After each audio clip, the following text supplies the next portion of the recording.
श्री कृष्ण कन्हैया लाल की जय। श्री निजानंद स्वामी की जय। श्री प्राणनाथ प्यारे की जय। खोला देखो एका इसको तो कई सुख अरस पारा सो सुख लेसी कर बेवरा जो होशी निस्बती होशियारा जो होशी निस्बती होशियार। श्री कृष्ण कन्हैया लाल की जय। पूर्ण ब्रह्म परमात्मा श्री राज्य के हृदय के प्रेम की बात चल रही है। कहते हैं दिल के सुख केते कहूँ जो हक दिल दरिया पूर्ण। पूर्ण ब्रह्म परमात्मा के हृदय के सुख की बात क्या करें। उनका हृदय है ना, तो वो प्रेम से भरा हुआ है, ऐसा हृदय है। सब अंग तावे दिल के, तो इससे ऐसा लगता है कि सारे अंग इस दिल के अधीन हैं। होशियार समय हिसाब इनका हिसाब तो परम धाम में होगा, दुनिया में नहीं हो सकेगा। इनकी गिनती तो ये कितना है क्या है ना, ये परम धाम में गिनती हो सकती है, दुनिया में पता ही नहीं चलता है। तो इन जुआ क्यों हो गई हक हादि सागर सुख। इसलिए इस दुनिया में पूर्ण ब्रह्म परमात्मा के हृदय के ये सुख के सागर, इस हृदय का वर्णन नहीं हो पाता है। ये बारीक सुख विचार सके, ये सूक्ष्म सुख हैं, ये तो परम धाम के ही हैं। होशी मूल मेले के मुख। मूल मेले के मुख कहने का तात्पर्य परम धाम में जागृत होने के पश्चात ही इसको समझ पाएंगे, पूरा रूप उस समय ख्याल आएगा। तो ये परम धाम में जागृत होने पर पता चलेगा। अभी तो बस है, ये मान लो ऐसे हैं, वो हम कुछ भी नहीं बोल पाएंगे।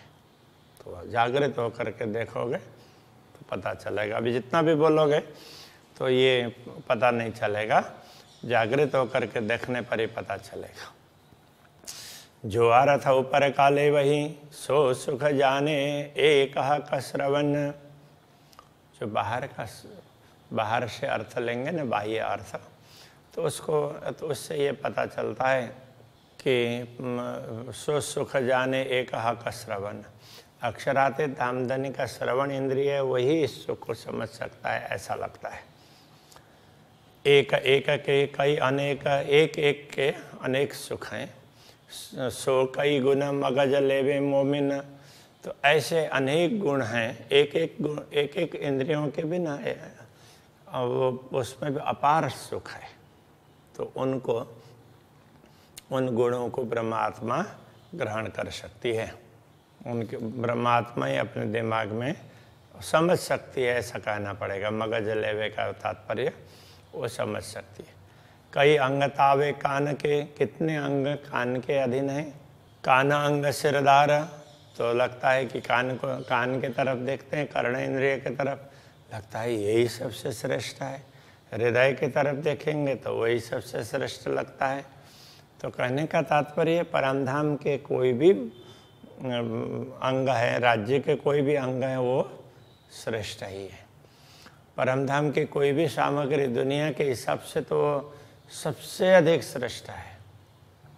कोई हो शिरुआर सकी सो जाने की जानन हार। कोई परम धाम की आत्मा होगी तो वही जानने योग्य होगी, इसलिए वो समझ पाएगी, इस बात को वही समझ सकेगी। इल्म भी तावे कानों के, वैसे तो ज्ञान भी कानों के अधीन है, श्रवण उसके कर्ण के अधीन है। जो इल्म कया वेशक, तो ये ज्ञान जिसको संदेह मिटाने वाला ज्ञान तारतम ज्ञान कहा है, वो भी श्रवण के अधीन है। सुनेंगे तो ही पता चलेगा ना। ए झूठी जीमिए सहरग से नजीक, इन इल्म पाइए इतः का, इस झूठी जीवी में भी पूर्ण ब्रह्म परमात्मा को हृदय के मूल धमनी से निकट, इतना निकट हृदय और उसके मूल धमनी, तो उसमें कितने उसमें निकटता है, तो अति निकट है। तो उससे भी निकट परमात्मा को प्राप्त कर सकते हैं इस दुनिया में भी। तो इसी इल्म से, इन इल्म पाइए इतः का, इसी ज्ञान से यहाँ पर ऐसा अनुभव हो सकता है। तो इसीलिए वेदांत वगैरह में भी ना श्रवण इंद्रिय को महत्व कहा। श्रवण के इंद्रिय को एक्टिव रखो, बाकी कोई तरफ में ध्यान मत दो। तो श्रवण आदि व्यतिरिक्त विषय भी हो निवर्तनम ऐसे बोलेंगे। श्रवण आदि से अतिरिक्त विषयों से उसको मन को हटा देना चाहिए, केवल सुनने में लगाना चाहिए। कई गुना है कानन के, कान के गुण कई हैं। जाके तावे दिल का सम्मा, उनके अधीन, दिल भी तो उनके अधीन है। वो सुनते हैं तो अक्षरात धामधनी, तो ब्रह्मात्माओं की बातों को अपने दिल में लेते हैं और फिर उनको पूर्ण कर देते हैं। ये तो वर्णन करने का एक तरीका है।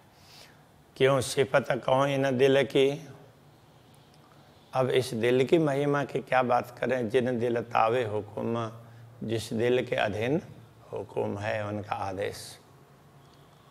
तो आदेश दिल के अधीन है और दिल श्रवण के अधीन है, ऐसा कहना चाह रहे हैं।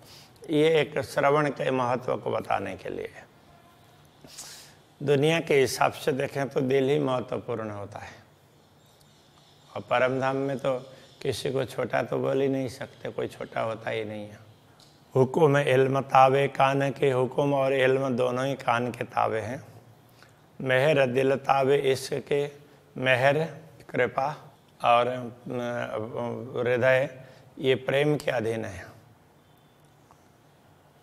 क्यों कहो इनसे आगे वचन, उससे आगे की बात तो क्या बताएं।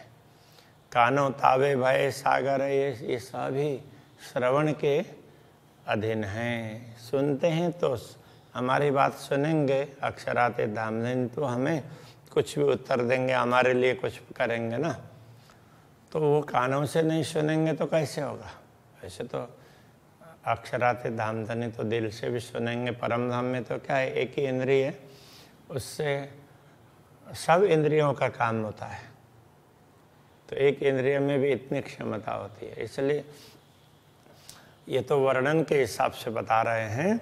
तो ये सभी उसके, ये पूरा सागर ये श्रवण इंद्रिय के अंतर्गत आ गया।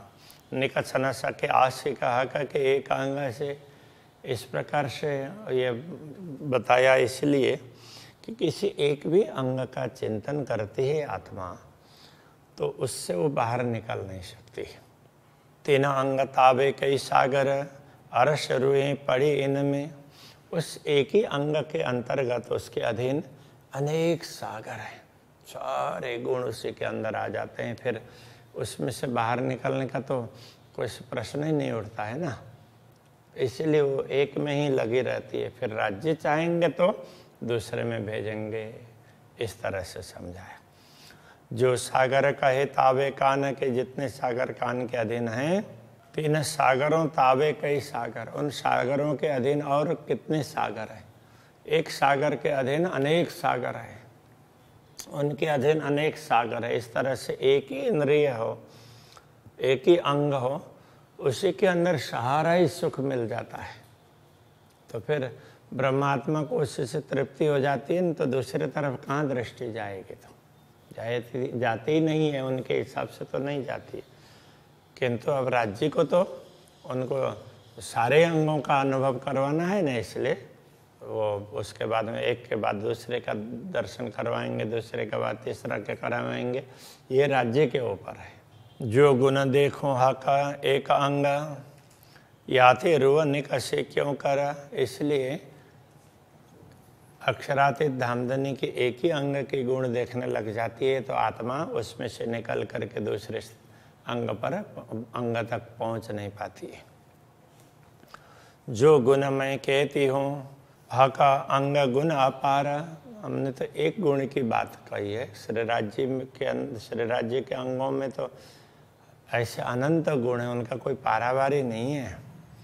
अरस रूहें गिने गुण अंग के, परमधाम की आत्माएं उनके अंगों के गुण गिन सकती है। सो गुण आवे न क्यों सुमारा, तो उन गुणों का कोई पारावारी नहीं है, दुनिया में तो गिना नहीं जा सकता।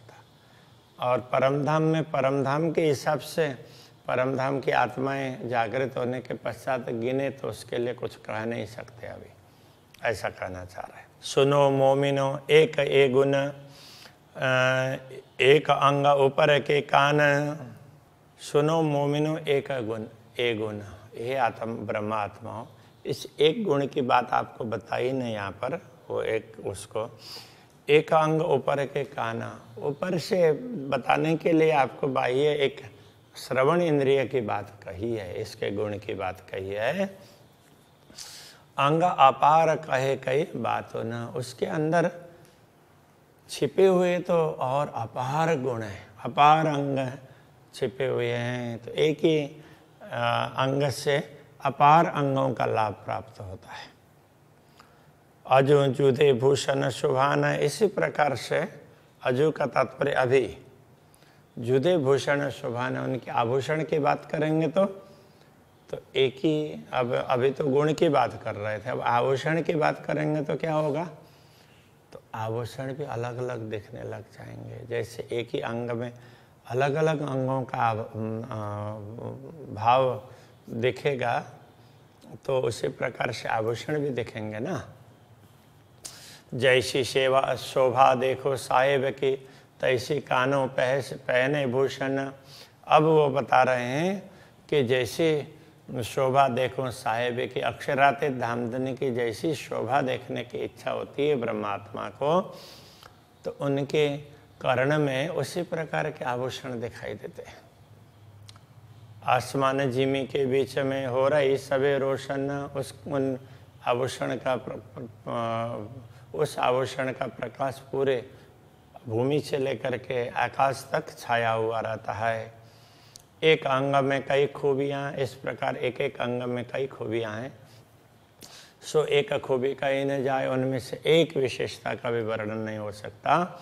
तीन खूबी में कई खूबियाँ, खूबी का अर्थ होता है विशेषता।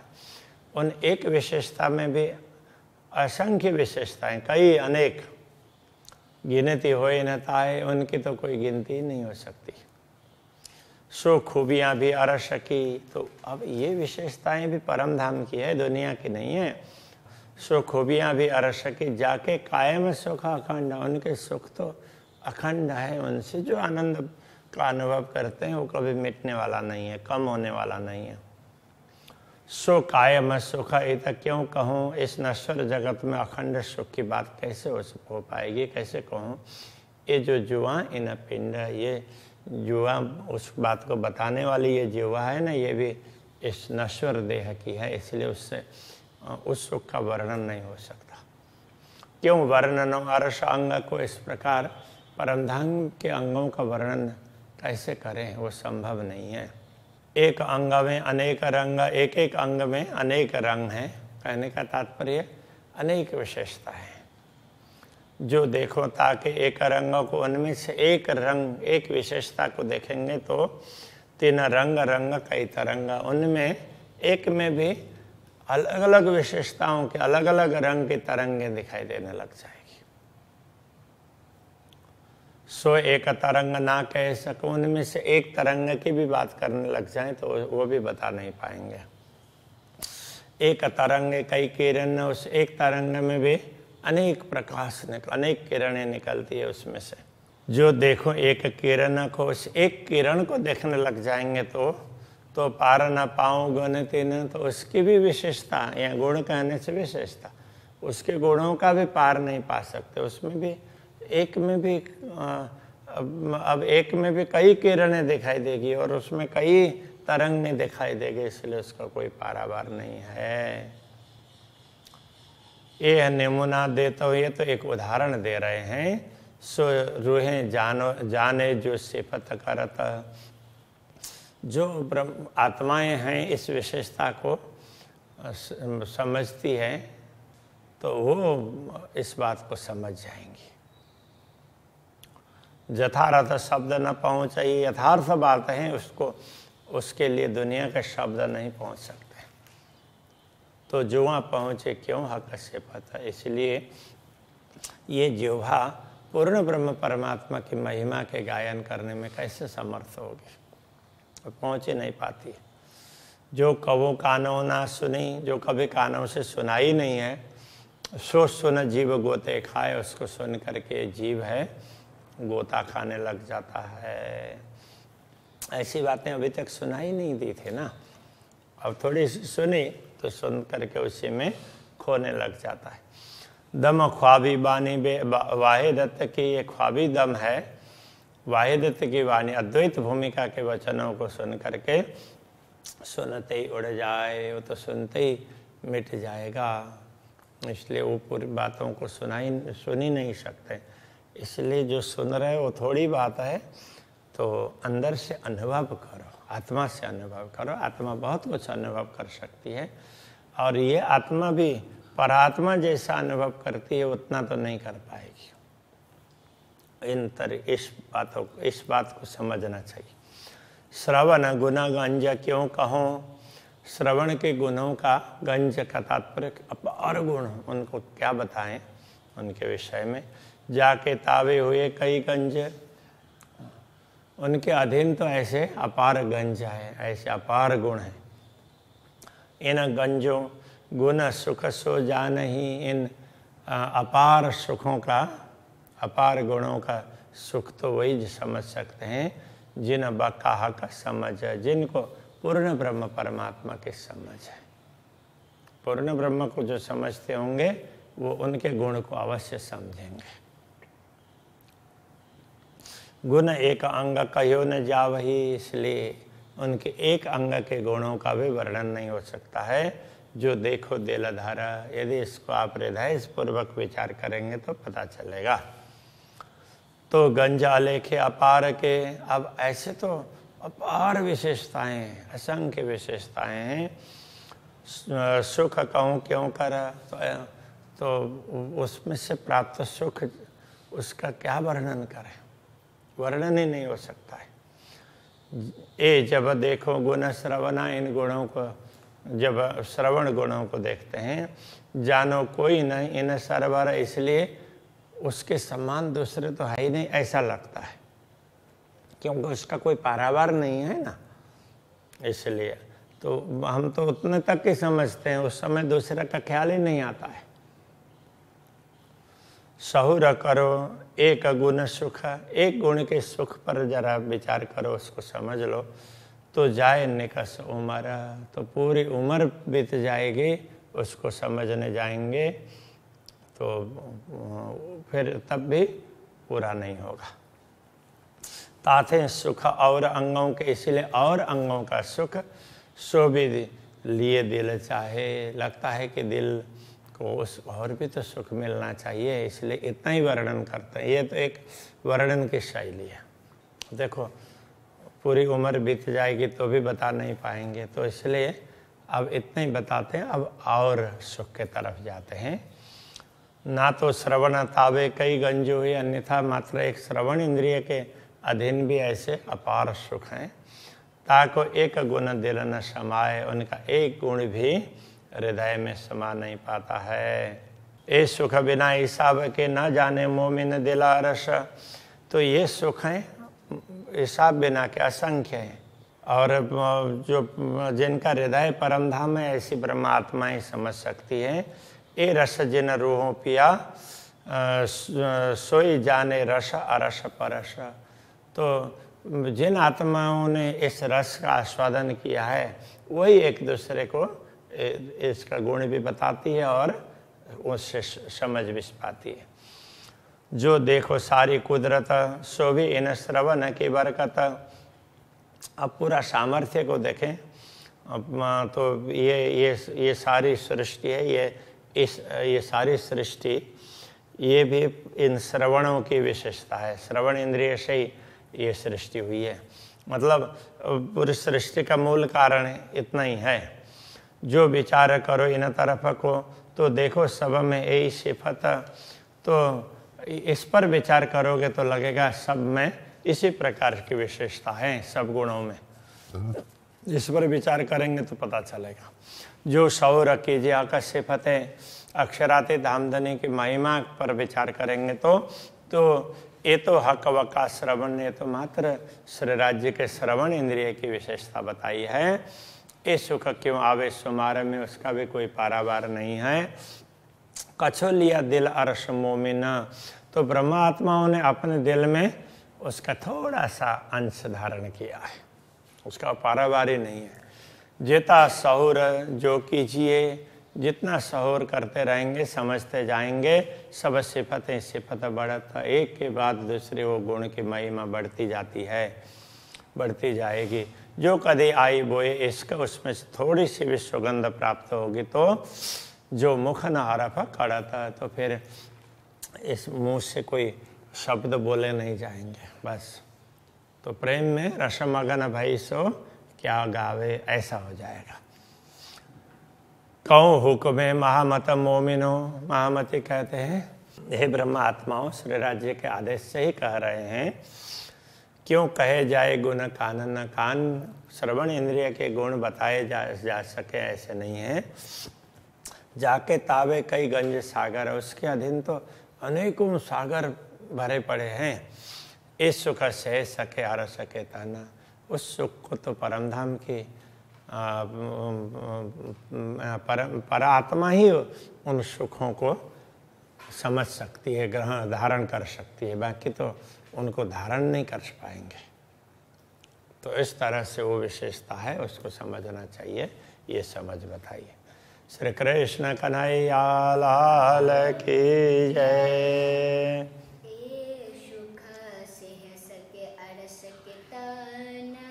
ए सुख से सके हर सके तन, कहे हुक्मे महामत मोमिनो, कहे हुक्मे महामत मोमिनो। क्यों कहे जाए गुण कानन, क्यों कहे जाए गुण कानन, जाके ताबे कई गंज सागर, जाके तावे कई गंज सागर। ए सुख से सके अर सके तन, ए सुख से सके हर सके तन, ए सुख से सके अर सके तन, ए सुख से सके हर सके तन। कृष्ण